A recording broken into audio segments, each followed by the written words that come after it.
Alors, je tiens à rendre grâce et gloire à Dieu sur un point, là encore, qui me paraît important. Nous savons, je vous ai déjà beaucoup témoigné de comment Dieu parle puissamment par le biais de Facebook et comme par bien d'autres biais, tous les moyens de communication possibles et imaginables, juste dans le but de nous bénir, de bénir ses enfants. Et je le dis là encore, toute la gloire revient à Dieu, à Jésus-Christ et à son Saint-Esprit. Et,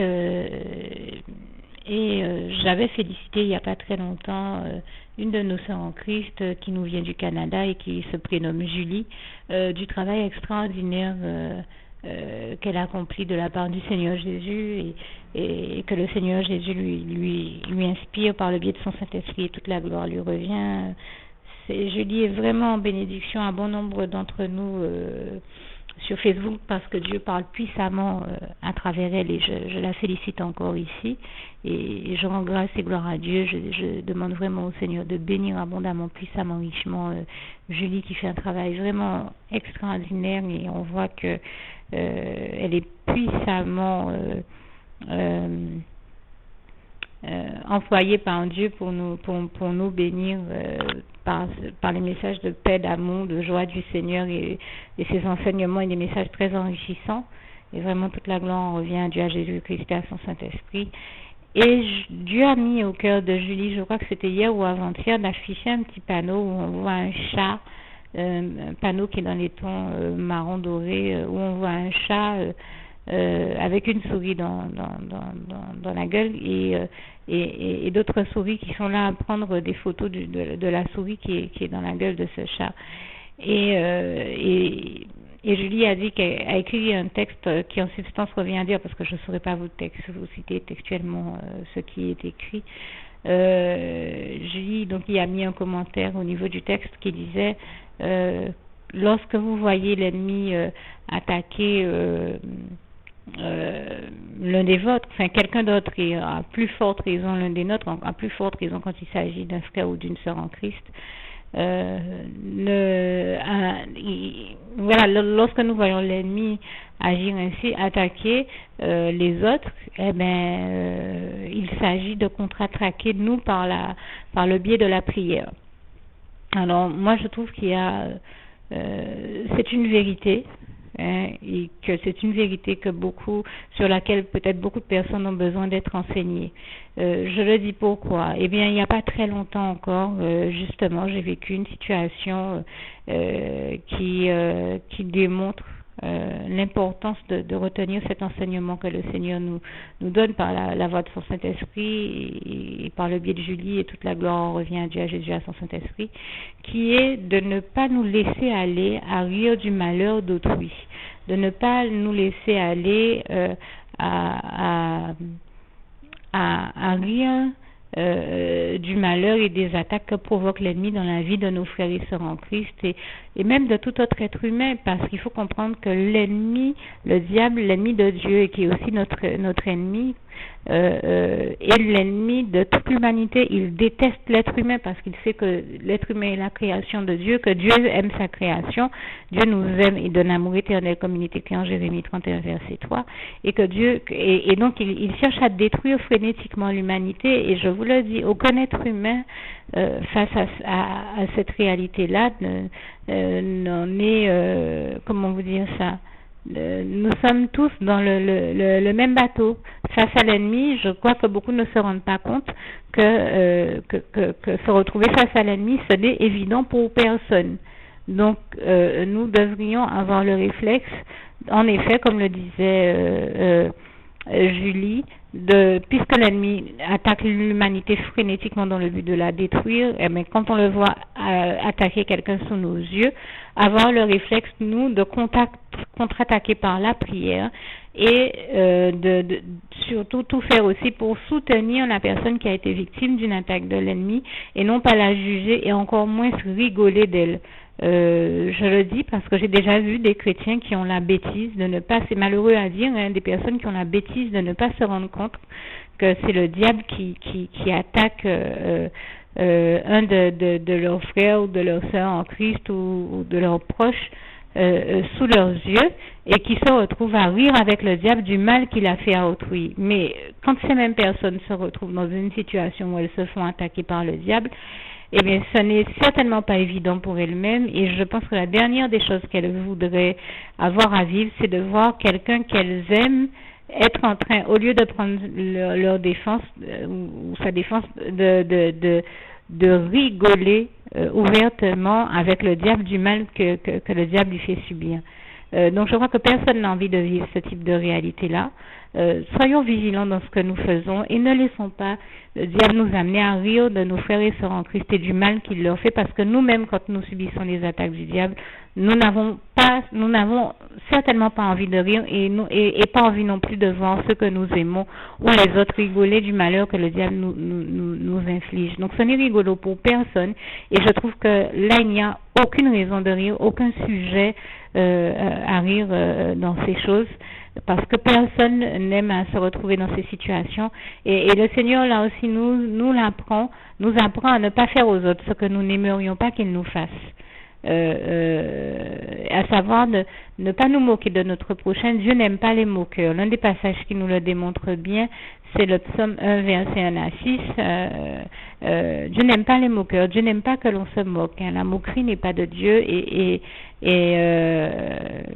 le Seigneur, lui, se moque des moqueurs, parce que les gens sont toujours à se moquer des autres et de leur malheur, mais personne n'aime à vivre un malheur et n'aime à être attaqué par le diable. Alors comprenez bien qu'il est hors de question qu'on se laisse aller à se moquer, et encore plus de nos frères, hors de question que nous nous moquions de nos frères et sœurs en Christ, encore plus de nos frères et sœurs en Christ quand ils sont en train d'essuyer une attaque de l'ennemi, qui sont en plein combat spirituel. Notre devoir de chrétien, c'est d'en effet contre-attaquer le diable par la prière et soutenir nos frères et sœurs en Christ, soutenir l'être humain qui, tout comme nous, est un être humain en face de nous. Ne perdons jamais ça de vue.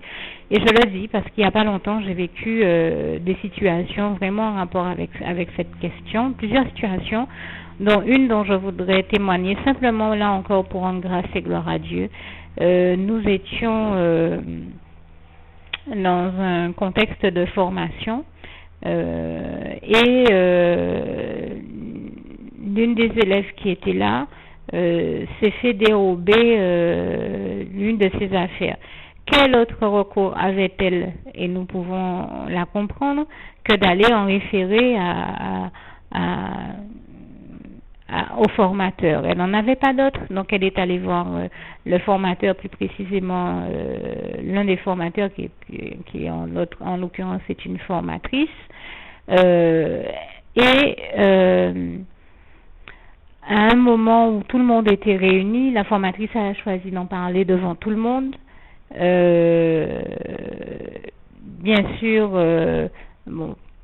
très certainement dans l'espoir de régler le problème et de faire que si quelqu'un avait pris ses affaires, que la personne se dénonce. Bon, ça j'ai envie de dire, nous savons déjà que jamais quand un voleur vole quelque chose à quelqu'un, il ne va ouvertement le dire, puisque moi je connais pas ça. Les voleurs que nous connaissons sont du genre à plutôt dire même quand on les prend la main dans le sac, à donner toute espèce de prétexte pour ne pas reconnaître qu'ils ont volé et qu'ils ont commis un mauvais acte, plutôt que de dire que c'est eux. Et je trouve que le pire des voleurs qui est connu toute l'histoire de l'humanité, à savoir le diable, il est exactement dans le même comportement. Et là, Jean 10 verset 10, Dieu nous en avertit bien dans sa parole, et toute la gloire, on revient encore une fois à Dieu, à Jésus-Christ, à son Saint-Esprit, qui nous dit que celui qui est venu pour voler et détruire notamment frénétiquement toute l'humanité, c'est le diable. Enfin, je résume, quand je dis ça, lisez surtout comme ce passage est textuellement écrit, Jean 10 verset 10 à 11. Et donc, bien sûr, vous comprendrez bien que le diable, dès qu'on le surprend en flagrant délit, tout comme les voleurs qui le contrôlent. Et comprenez bien ici que tous les voleurs que vous voyez ou dont vous entendez parler ne font rien d'autre que d'agir sous le contrôle du diable et de ses démons. C'est pour ça qu'ils commettent les pires exactions. Et en l'occurrence, c'est qu'ils sont et qui fonctionnent exactement comme le diable, hein, et qu'ils font les œuvres de leur père, le diable, comme il est écrit en Joël verset 41 à 47. Et donc, quand on leur demande, mais comment ça se fait que tel objet se retrouve en votre possession, eh bien, ils vont toujours vous répondre. Ou même quand vous les prenez la main dans le sac, eh bien, ils vont, au lieu de vous dire qu'ils étaient en train de chercher à voler le sac, ils vont vous dire qu'ils y cherchaient la clé pour ouvrir la porte, mais jamais ils n'ont pu penser ou même voulu voler le sac. Donc, c'est leur spécialité, nous le savons déjà très bien, tout comme c'est la spécialité de leur maître, le diable. Mais en attendant, il était évident que jamais on n'aurait entendu la personne qui lui avait dérobé ses affaires, si tant est que ce soit comme ça que les choses se sont passées, parce que moi je n'y étais pas, donc je ne sais pas ce qui s'y est passé en réalité et en définitive. Je pense que beaucoup d'entre nous ne l'ont peut-être jamais su, peut-être que certains l'ont su, mais en tout cas nous ne l'avons pas su. Et ce que je veux dire, c'est que il était évident que personne ne se serait dénoncé. Maintenant, elle a peut-être espéré aussi que quelqu'un, sans pour autant que ce soit nécessairement le voleur qui avait volé, se dénonce. Elle a peut-être tout simplement espéré que si quelqu'un avait vu ce qu'elle avait perdu, que quelqu'un disait mais je l'ai vu tel ou tel endroit, et c'est plutôt dans ce sens-là qu'elle faisait son intervention. Malheureusement, les esprits se sont échauffés et le ton est monté d'un cran, et certaines personnes se sont mises à crier. La formatrice également sur cette jeune qui ne faisait que dire j'ai simplement perdu mes affaires, comment puis-je les retrouver, et l'ennemi l'a attaqué par ce biais-là, et alors qu'elle ne faisait que demander que lui soit rendu ce qui lui avait été dérobé. Donc elle ne faisait aucun mal. Et je vous assure que dans cette situation, je me suis dit, mais ça pourrait arriver à n'importe qui d'entre nous, qu'il est inadmissible que les autres se soient mis à lui crier dessus de la sorte, mais crier, à en terroriser même des personnes qui étaient dans l'assistance. Et la seule chose que cela m'a inspiré, et toute la gloire revient à Dieu, à Jésus, à son Saint-Esprit, qui me l'a inspiré par le biais de la prière, ça a été, par le biais de son Saint-Esprit, ça a été de me mettre en prière, afin que le Seigneur donne la force à cette jeune fille de résister aux assauts du diable et à cette attaque du diable qu'elle était en train d'essuyer, parce qu'on comprenait bien que c'était réellement le diable qui était en train de lui gueuler dessus à travers toutes ces personnes, et c'était terrible à voir. Et j'ai entendu le Seigneur me demander de me mettre en prière pour que le Seigneur, la fortifie, lui donne la force de sortir de cette épreuve vraiment au mieux que possible. Et je peux vous dire que c'était pas évident. Et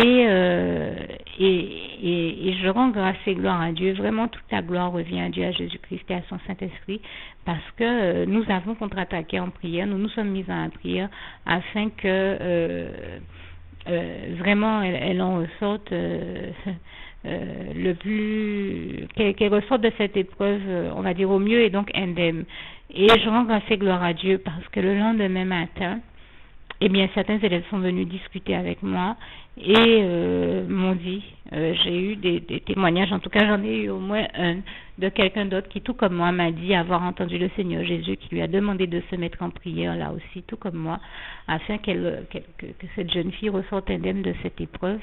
Et je tiens à rendre grâce et gloire à Dieu. Vraiment, toute la gloire revient à Dieu, à Jésus, à son Saint-Esprit. J'ai aimé vraiment entendre que je n'étais pas la seule à avoir dans cette situation entendu le Seigneur Jésus nous inviter à nous mettre en prière pour qu'elle qui était innocente et à souffrir le moins de cette situation, qu'elle en ressorte indemne. Et je rends grâce et gloire à Dieu, à Jésus, à son Saint-Esprit, qui lui a donné la force de s'en sortir indemne, et d'ailleurs, et qui a permis qu'elle en sorte indemne. Et d'ailleurs, je rappelle au passage le psaume 29, verset 11, qui nous dit bien que l'Éternel est celui qui donne la force à son peuple, qui le bénit et qui le rend heureux. Et toute la gloire en revient à Dieu, à Jésus-Christ et à son Saint-Esprit. Et pour aller jusqu'au bout de ce témoignage, pour moi, la meilleure fin qu'a connue cette histoire, mais c'est que cette jeune fille, en priant avec nous, a accepté le Seigneur Jésus comme son sauveur personnel. Et toute la gloire en revient à Dieu, à Jésus-Christ et à son Saint-Esprit pour cette superbe victoire que nous avons eue par la grâce du Seigneur Jésus-Christ. Et ça a été l'occasion même, pour moi c'était la plus belle récompense que le Seigneur nous a donnée à nos prières, ça a été de permettre qu'elle accepte le Seigneur avec nous et de voir qu'elle revienne au Seigneur. Et puis nous avons découvert en cette jeune fille, une jeune fille vraiment très très belle, formidable. Je parle de beauté intérieure avant tout et très intelligente. Je l'ai trouvée très intelligente, vive, dynamique, alerte et j'ai vu en plus qu'elle n'était pas dans une dynamique de faire le mal, qu'elle a un très beau cœur et je me suis dit mais c'est incroyable, mais vrai comment l'ennemi peut attaquer comme par hasard, ben voilà, les innocents, les belles personnes, les personnes intelligentes. Là, je parle de beauté du cœur, vous l'aurez compris. Bien sûr, quand la beauté physique est aussi au rendez-vous, ça ne gâche rien. Mais il y a aussi des personnes qui ne sont pas nécessairement les plus belles physiquement, mais qui ont un très beau cœur. Et c'est ça que Dieu regarde. Dieu regarde au cœur et aux motivations du cœur. Et en tout cas, je lui rends grâce et gloire parce que j'ai bien compris que s'il nous mettait à cœur de prier pour elle, c'est parce qu'il savait très bien que dans cette situation, elle était une innocente. Et je peux vous le dire, personne n'aurait aimé avoir eu à subir l'attaque et l'affront qu'elle a subi du diable et s'être retrouvée à sa place. Et bien sûr, nous qui étions spectateurs, nous comprenions bien que cette situation-là était tout sauf normale. Comment est-ce que quelqu'un peut se faire dérober quelque chose et être encore celui sur qui on gueule au point d'en effrayer même toute l'assistance? Ce n'est quand même pas normal et il n'y a que le diable qui peut faire ça, qui essaie de plonger comme ça les gens dans la terreur et je vous dis, il fallait le voir pour le croire. Et le premier réflexe de chrétien que nous avons eu par la grâce de Dieu, qui nous l'a inspiré, toute la gloire lui revient encore, a été de nous mettre en prière. Et je remercie le Seigneur de nous avoir donné aussi la force de prier pour elle et d'avoir donné la force à celui qui est venu m'en témoigner par la suite, que lui aussi il avait le Seigneur lui avait mis à cœur de prier pour qu'elle s'en sorte, hein, tout comme moi. Et toutes ces choses nous démontrent encore une fois que toute la gloire de Dieu et l'étendue de son action et comment il est merveilleux et comment il suscite chaque fois que nécessaire des intercesseurs pour que par le biais de la prière les choses soient débloquées. Et toute la gloire en revient à Dieu, à Jésus-Christ et à son Saint-Esprit. Et voyez-y également là une occasion et une invitation à persévérer dans la prière et dans l'intercession au nom du Seigneur Jésus. Et parce que on peut le comprendre, s'il n'y a personne pour prier, pour intercéder, comment voulez-vous que les prières soient exaucées? C'est logique, il faut prendre le temps de prier pour que les prières puissent être exaucées. C'est tout bonnement logique. Bon, bien maintenant nous savons de toute manière que Dieu, dans sa toute puissance et toute la gloire lui revient, agirait même si nous n'avions pas prié, mais nous préférons avoir pris le temps de faire ce service minimum que nous devons à Dieu, qui est celui de la prière et de l'intercession, comme nous le rappelle très souvent un panneau qui défile là aussi sur Facebook. En tout cas, très concrètement, moi je remercie Dieu de nous avoir donné la force de rentrer en prière et en intercession, et je lui rends grâce et gloire pour cette âme qui l'a sauvée, vraiment toute la gloire, et qui a choisi de lui revenir, vraiment toute la gloire en revient à Dieu, à Jésus-Christ, à son Saint-Esprit. Donc je profite pour préciser ces aspects-là aussi de la réalité, mais vraiment pour dire que dans cette situation, bien sûr, diverses personnes ont choisi de réagir autrement. Gloire à Dieu qui nous a mis, nous, en prière, mais nous avons vu des personnes qui, au lieu de comprendre la gravité de ce qui se passait sous leurs yeux, ont choisi d'en rire, ont choisi de charger celle qui était innocente, d'aider le diable à la critiquer, à la mépriser, à se moquer d'elle, et ne comprennent pas. Nous avons vu ces personnes-là ne pas prendre conscience de la gravité de l'attaque dont elle a fait l'objet et de la gravité de ce qu'elle était en train de vivre. Et nous comprenons bien entendu, que ces personnes-là n'auraient jamais aimé s'être retrouvées à la place de cette jeune fille. Comment est-ce que, alors même que vous vous faites dérober quelque chose, c'est encore sur vous qu'on se retrouve à crier et non sur celui qui a volé? Ce n'est quand même pas normal. Je pense que vous pouvez comprendre la logique qu'il y a derrière ces propos-là.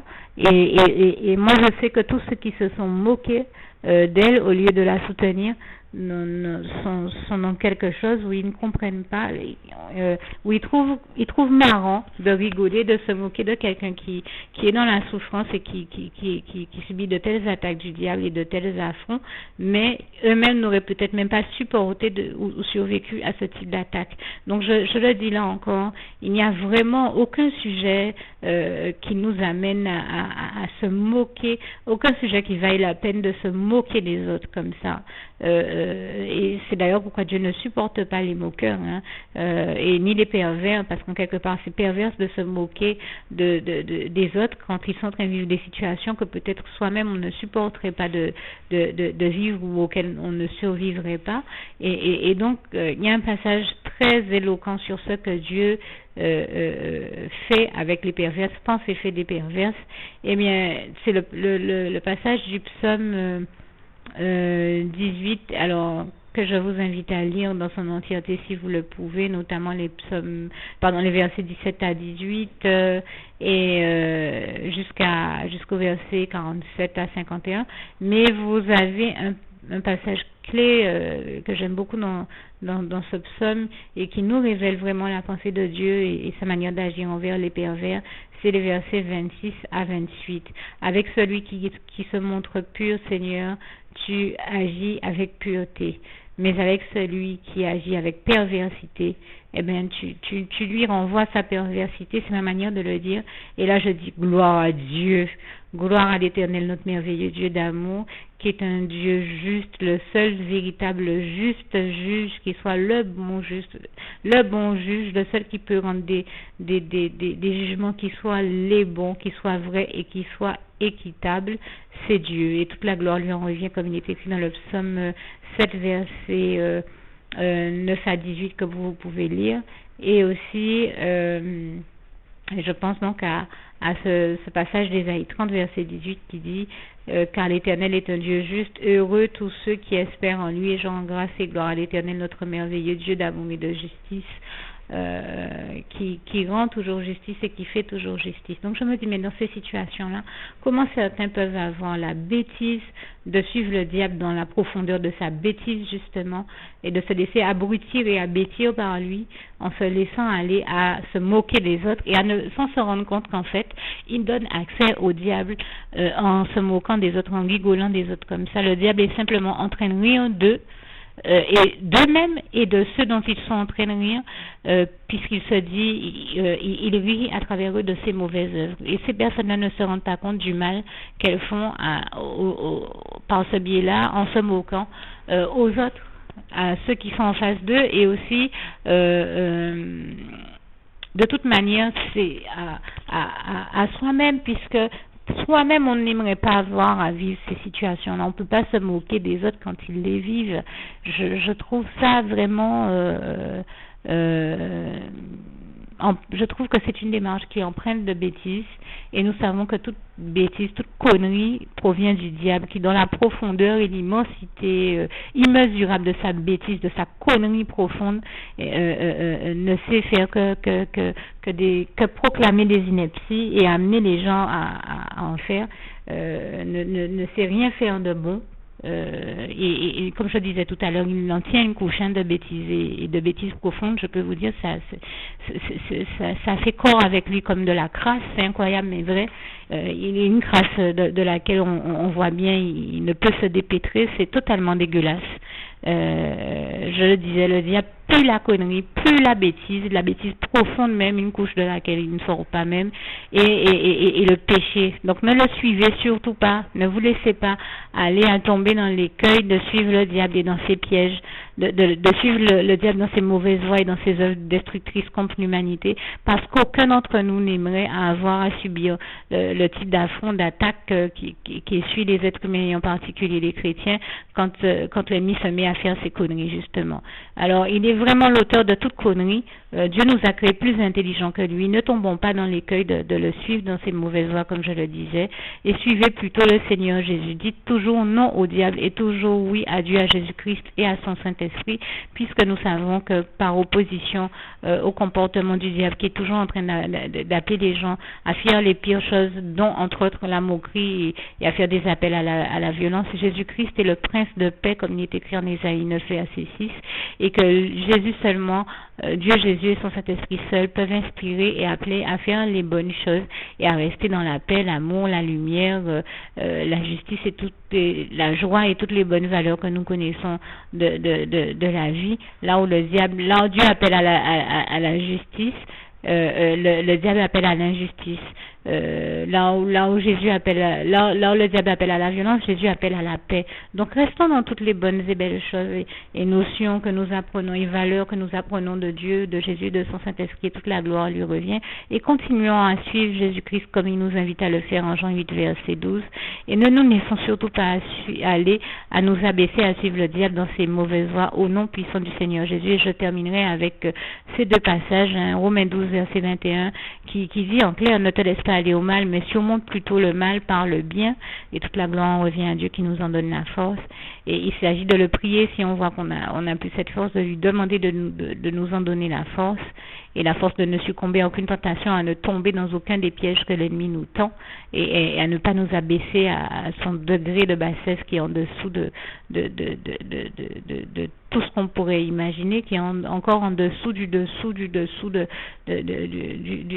seuil que l'on pourrait imaginer de bassesse. Le diable est encore bien en dessous de tout cela, et donc à nous à ne surtout pas nous abaisser, puisque Dieu nous a créés plus intelligents que lui, à rentrer dans la profondeur de sa bêtise et de toutes les conneries qu'il amène les autres à faire, et à rester dans cette intelligence et dans cette lumière dans laquelle le Seigneur Jésus nous met, l'intelligence aussi de faire les bonnes choses, et aussi cette forme d'intelligence du cœur qui consiste à nous amener à aimer notre prochain, puisque Jésus-Christ, je vous le rappelle, est celui qui nous invite à aimer notre prochain comme nous-mêmes, en Jean 13, versets 34 à 35. Aimez-vous les uns les autres, bien sûr, aimer notre prochain comme nous-mêmes, parce que nous n'aimerions pas avoir à subir ce que vivent les autres si nous étions à leur place. Jésus est celui qui nous enseigne à nous mettre un peu à la place des autres et à bien comprendre qu'il est hors de question que nous fassions aux autres et donc à notre prochain ce que nous n'aimerions pas que l'on nous fasse si nous nous retrouvions à la place de l'autre, à la place de notre prochain. J'espère que mon propos aura été clair pour vous, et je termine avec ce passage de Philippiens 4, verset 7, en vous invitant également, si vous ne l'aviez jamais fait, à faire la prière de consécration que vous retrouverez donc soit en dessous de ce document, soit de toute manière en parcourant ma page Facebook. Et si dans le pire des cas, elle n'était pas dans les environs, vous l'avez aussi en tête de ma page Facebook, où vous verrez des drapeaux, le drapeau français pour la prière dans sa version française, le drapeau anglais pour la prière dans la version anglaise, et espagnol pour la prière dans la version espagnole. Donc n'hésitez pas à cliquer dessus et à zoomer pour la voir en gros, et vous avez la bonne prière à dire selon la langue que vous souhaitez. Et de toute manière, vous devriez pouvoir trouver aussi cette prière de consécration à Dieu en format vidéo, c'est-à-dire dans le même format du document sur lequel je suis en train de parler. Et je vous invite donc à dire cette prière et à la partager avec tous vos bien-aimés, tous vos proches et tous ceux que Dieu vous inspirera de bénir de la sorte, et avec qui il vous inspirera à la partager. Donc je termine, comme je disais, avec le souhait de mon cœur pour vous tous. Philippiens 4, verset 7, que la paix de Dieu qui surpasse toute intelligence garde vos cœurs et vos pensées en Jésus-Christ. Que Dieu vous garde et vous bénisse tous. À bientôt. Alors, je rajoute une précision qui me paraît là encore être de taille et très importante à souligner. J'espère que vous aurez compris que par le biais de ce témoignage et de ces messages, je vous invitais de la part du Seigneur Jésus à combattre le bon combat de la foi, le bon combat spirituel, et à comprendre que celui que nous devons combattre avant tout, c'est l'ennemi et ses plans, tous ces mauvais plans destructeurs. Mais jamais, nos frères et sœurs en Christ, jamais nous laisser aller à laisser le diable combattre à travers nous, soit les chrétiens, soit nos frères et sœurs en Christ bien-aimés, et encore moins les pasteurs et tous les oints de l'Éternel. Pourquoi je le dis? C'est parce que très souvent, par le biais des émissions ou autres, nous voyons le diable utiliser, comme j'ai déjà eu l'occasion de le dénoncer à maintes et maintes reprises, les chrétiens contre d'autres chrétiens, des chrétiens contre des pasteurs pour attaquer les pasteurs. Il suffit qu'un pasteur ou qu'un oint de l'Éternel ouvre sa bouche pour essayer de révéler une vérité ou d'apporter un message de la part de Dieu. Tout de suite, on voit quelqu'un qui appelle pour juste contredire le pasteur ou le roi de l'Éternel qui a parlé ou la personne qui a parlé sans comprendre que c'est le diable qui est en train de l'utiliser pour contrecarrer, qui est en train d'utiliser, de parler dans sa bouche pour contrecarrer Dieu et son œuvre et sa volonté ou le message que Dieu est en train de transmettre et amener les gens encore dans une forme d'aveuglement et de confusion pour qu'ils n'entendent pas et ne comprennent pas les messages de Dieu. Ne laissez surtout pas le diable utiliser votre bouche pour combattre le mauvais combat et tirer un but contre votre propre corps. Le camp de Dieu est contre Dieu, contrecarrer Dieu, c'est loin et son œuvre. Au nom puissant de Jésus, combattez le bon combat. Merci de comprendre le bon sens de ce que je dis en toute bonne intelligence. Que Dieu vous bénisse tous. À bientôt.